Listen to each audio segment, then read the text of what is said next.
The chair recognizes the gentleman from Illinois, Mr. Hultgren, the sponsor of the legislation, for 5 minutes. Thank you, Mr. Chairman. I ask unanimous consent to introduce an amendment to our bill to name the short title of our bill, the Encouraging Employee Ownership Act of 2014. Without objection, the amendment is adopted. Today I'm proud to speak in support of H.R. 4571, the Encouraging Employee Ownership Act of 2014, or EEOA. I introduced the bill along with Representative Baucus, Fitzpatrick, Garrett, Hurt, Mulvaney, Ross, and Stivers. The EEOA would make it easier for companies in Illinois and nationwide to let hardworking employees own a stake in a business that they're part of. I've learned firsthand from my constituents in the 14th Congressional District of Illinois about the many benefits of employee ownership. When you walk into Scott Forge, an entirely employee-owned manufacturer in my district, there is a noticeable difference in the energy of the employees, from upper management down onto the shop floor as well. Metal workers and machine repair technicians take pride in their work, knowing it contributes to their share in the business. When employees have a stake in the company they work for, their sense of ownership over details, large and small, make a real difference to the bottom line, and as importantly, their quality of life. The business in turn receives a large boost in productivity, enabling them to expand their reach and invest in new technologies and equipment. Companies like Scott Forge have shown me that ownership incentivizes the extra effort to achieve great success so that employees can earn the large upside that comes when they perform well. This benefit helps companies attract top talent even if the company is just starting out. David Miller, President and CEO of the Illinois Biotechnology Industry Organization, which represents companies that employ thousands of residents in my district, believes that making it easier for companies to offer employee ownership helps Illinois businesses expand and hire more workers.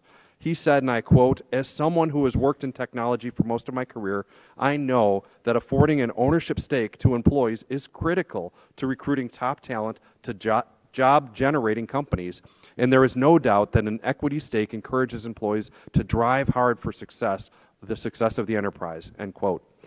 Unfortunately, some companies are shying away from offering employee ownership because of regulations that limit how much employee ownership they can safely offer.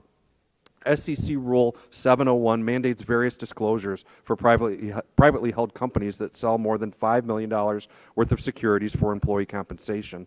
In 1999, the SEC arbitrarily set this threshold at $5 million without a concrete explanation for why investors would experience difficulties with sales above that number.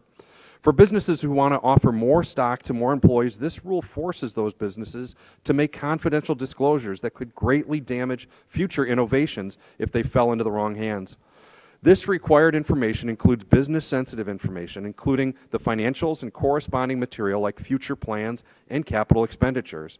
The SEC's original rulemaking acknowledged this, and some voiced their concern that a disgruntled employee could use this confidential information to harm their former employer.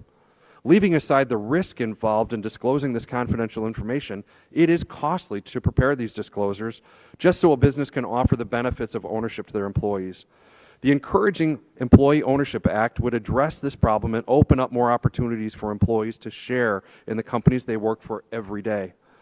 EEOA builds off the Jobs Act reform to Rule 12G, which increased the number of shareholders of record that a company could have without SEC registration from 500 to 2,000 and exempted employee compensation securities from the registration requirements.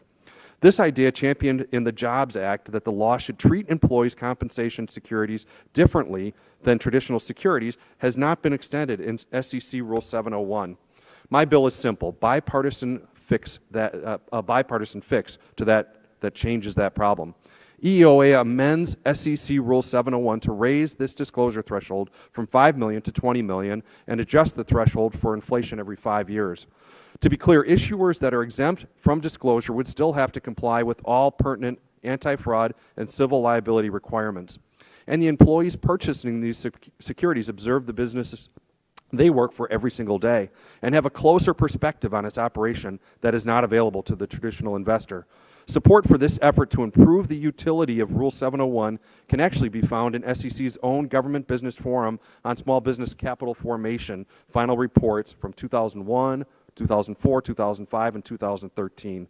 As the Chamber of Commerce, which supports this legislation, has explained, this legislation would help give employees of American businesses a greater chance to participate in the success of their company.